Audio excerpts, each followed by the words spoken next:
ആനവിലാസം സെന്റ് George U P സ്കൂളിന്റെ 70ാമത് വാർഷികാഘോഷവും അധ്യാപക രക്ഷാകർതൃ സമ്മേളനവും നടന്നു. മോട്ടിവേഷൻ പ്രഭാഷകയും ചിത്രകാരിയുമായ സ്വപ്ന അഗസ്റ്റിൻ ഉദ്ഘാടനം ചെയ്തു. സെറ്റ് ആൻഡ് 70 എന്ന് പേരിട്ട വാർഷികാഘോഷ പരിപാടികൾ ജനപങ്കാളിത്തം കൊണ്ടും പൂർവ്വ വിദ്യാർത്ഥികൾ ഉൾപ്പെടെയുള്ളവരുടെ സാന്നിധ്യം കൊണ്ടും ശ്രദ്ധേയമായി. സ്കൂൾ മാനേജർ ഫാദർ റോബിൻ പട്ടർകാലയുടെ അധ്യക്ഷതയിൽ ചേർന്ന വാർഷികാഘോഷ സമാപന സമ്മേളനം മോട്ടിവേഷൻ സ്പീക്കറും ചിത്രകാരിയുമായ സ്വപ്ന അഗസ്റ്റിൻ ഉദ്ഘാടനം ചെയ്തു. ജന്മന നഷ്ടപ്പെട്ട തന്റെ ഇരു കരങ്ങളുമില്ലാതെ ജീവിതത്തോട് പോരാടി മറ്റുള്ളവർക്ക് പ്രചോദനമായി തീർന്ന സ്വപ്ന അഗസ്റ്റിന്റെ വാക്കുകൾ കുട്ടികളും മുതിർന്നവരും ഉൾപ്പെടെയുള്ളവരുടെ സദസ് വിസ്മയത്തോടെയാണ് കേട്ടത്.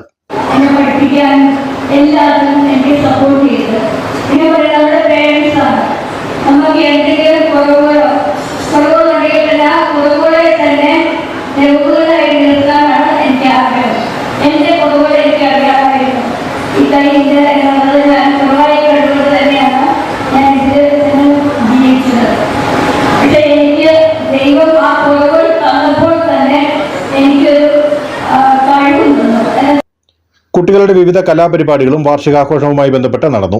സമാപന സമ്മേളനത്തിൽ പ്രധാനാധ്യാപകൻ ബിജു ജേക്കബ് സ്വാഗതം ആശംസിച്ചു. പീരുമേട് ഉപജില്ലാ വിദ്യാഭ്യാസ ഓഫീസർ എം രമേശ് മുഖ്യപ്രഭാഷണം നടത്തി. അയ്യപ്പൻകോവിൽ ഗ്രാമപഞ്ചായത്ത് പ്രസിഡന്റ് തമ്പി നാരായണൻ, ചക്കുവള്ളം ഗ്രാമപഞ്ചായത്ത് president Rejimol Shibi, PTA president Biju Peter, Anavilasam ക്ഷേത്ര ഭരണസമിതി പ്രസിഡന്റ് സോമശേഖരൻ S, ഗ്രാമപഞ്ചായത്ത് അംഗം Rosamma Varghese, MPTA president Shanthini Satheesh, program general convener Arun Devasya എന്നിവർ സംസാരിച്ചു. വിദ്യാർത്ഥികൾക്കുള്ള എൻഡോവ്മെന്റ് വിതരണവും ചടങ്ങിൽ വെച്ച് നടന്നു. News bureau, Anakkara.